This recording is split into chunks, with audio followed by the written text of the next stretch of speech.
Hi, I am CA Vijay Kedia. In today's video, I'm going to share top 5 learning from Psychology of Money, which is considered as a Bible for personal finance. Those 5 learnings would be from first half of the book. I'm also planning to make another video on the second half of the book. Biggest learning from this book is doing well with money has less to do with how smart you are and more to do with how you behave. People think that people who are very smart, well educated, and they probably can make more money through investment. But the truth is, it all depends on how do you behave. So even if somebody is having a very high earning, that does not mean he is going to be rich, because that depends on how he's saving, investing, whether they are getting influenced by others, whether they are able to control their greed and fear, right? So what makes you a successful investor, or what makes you a wealthy person, that has very less to do with your smartness and more to do with how you are behaving overall when it comes to the money. And author also says that that in other areas of study, right, the more you study, the more smarter you become, right? But that is not true with money. For example, if somebody has studied medicine, they become good doctor, or somebody who has studied engineering, they can become a good engineer. But when it comes to personal finance, you cannot acquire it through studies. You can understand basics of finance, you can understand basics of investing, but that will not determine how successful you are when it comes to your personal finance, investing, and wealth creation. You will find people who are like very well qualified, maybe CAs, MBAs, CFAs, investment bankers, but that doesn't mean that they are very good investor. They'll have a lot of wealth, right? Because even an average investor who is not that well educated, not that smart, but if he or she is well disciplined and they're able to control their emotions, they are disciplined, probably they can get a better result. A biggest learning from this book is that it doesn't matter how smart you are, it doesn't matter how educated you are, it all depends on how you behave with money, and that will determine how wealthy or how successful you are going to become when it comes to personal finance. And the second learning from this book is about power of compounding. So author has emphasized that compounding is like the eighth wonder of the world, because that can create the magic with your wealth which you can't even imagine, right? Because even Albert Einstein said that he who understands compounding earns it, he who doesn't pays it, right? So if you understand compounding, you can use it to your advantage to multiply your wealth. But if you don't understand the compounding, and you end up paying that compounded interest to say credit card companies, personal loans, and then you end up losing wealth. Our normal brain cannot comprehend the power of compounding. For example, if I say that 14% return in 5 years, your money will double. Because if normally you'll do a simple interest calculation, in 5 years it's 70%, but compounding in 5 years with 14%, the money will double. In next 10 years, that double will get doubled, so it will become 4 times, right? So if you do a simple interest in 14%, it's 140%, but with compounding is 300%, right? So, and then in 15 years it becomes 8 times, in 20 years it becomes 16 times. So if I tell you that, okay, with 14%, just 14% return, your money can become 16 times in 20 years, your mind cannot process it, right?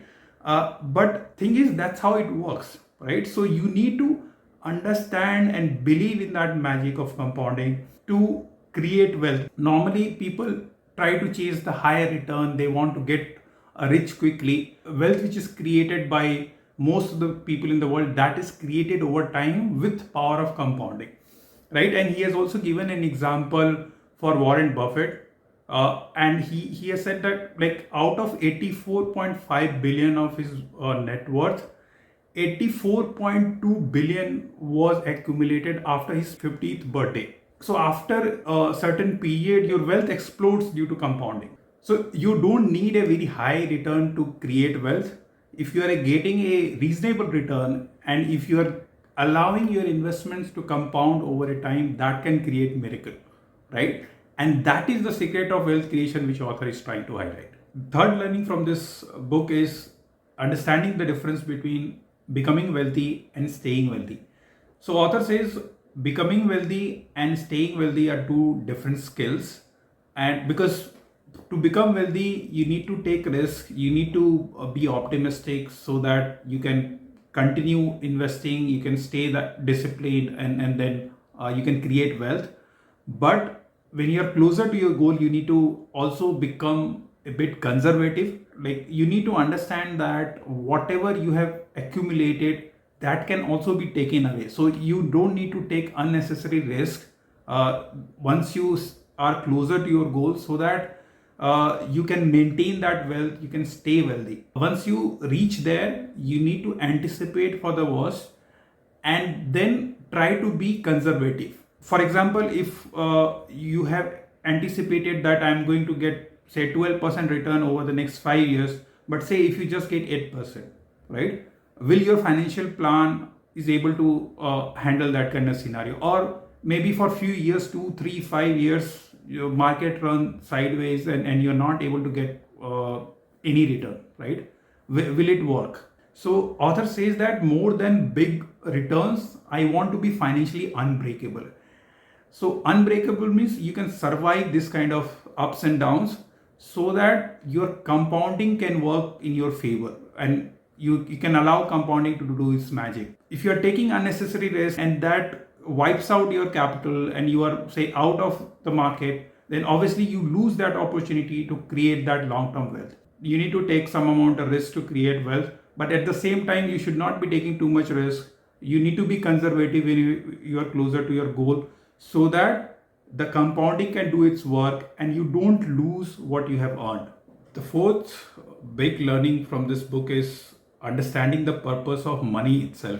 Frankly, before reading this book, it never came to my mind that what is the real purpose of money. When people think of money, people think this as a tool or as an instrument through which you can buy things, you can spend. But author has highlighted that the main purpose of money is to give you the freedom. He says that if you can get up in the morning and say, today I can do whatever I want to do, that is the biggest luxury which money can provide. The thing is, you might be earning well, but if you don't have time for yourself or your family, then it's definitely not worth it. And because I believe life is shorter than what you think. Author has compared today's working scenario with the what it was there in the past, when people used to work in factories, and there were tools where you use those tools, you get your job done, and then you keep those tools there, and then you leave the factory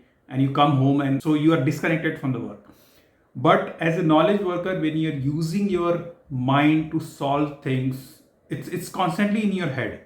So you are, whether you are commuting from work, or you are taking a bath, or you are doing some other things, and if you're thinking about a problem, your mind is still occupied.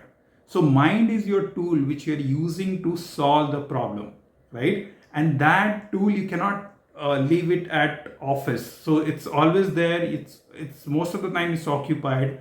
So, and you don't have that freedom, because even if you're thinking that I'm not working, but you might actually be working if you are thinking about some problem related to work which you need to solve. So you need that freedom, and that freedom only money can provide. Where if you don't like doing what you are doing, you have the option, you have the freedom to do whatever you want to spend your time on. So that is the biggest luxury that money can provide. Whenever we think of luxury, we think of some luxury items like some watches, phone, car, houses.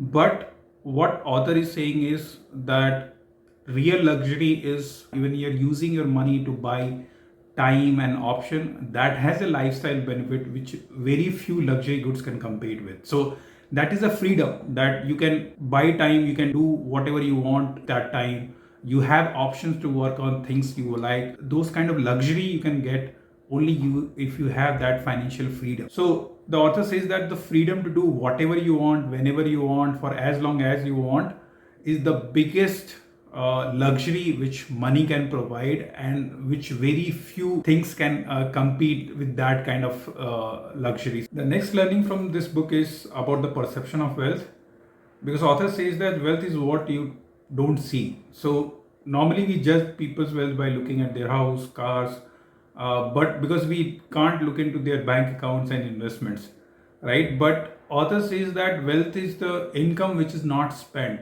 right? So that is the wealth which is not visible. And he also says that spending money to show people how much money you have got is the fastest way to lose money. So the true wealth is always invisible. So author says that there is no faster way to feel rich than spending money on really nice things. But if you keep spending money on the things which you don't need, you'll end up with the things, not money. So that is a very important learning, that if you want to create true wealth, that should be invisible, that should be lying in your bank account in form of investments. That is not something which you need to show off to others. So these were my top 5 learning from first half of this book. I'll also come up with next 5 learnings from the second half of this book in my next video.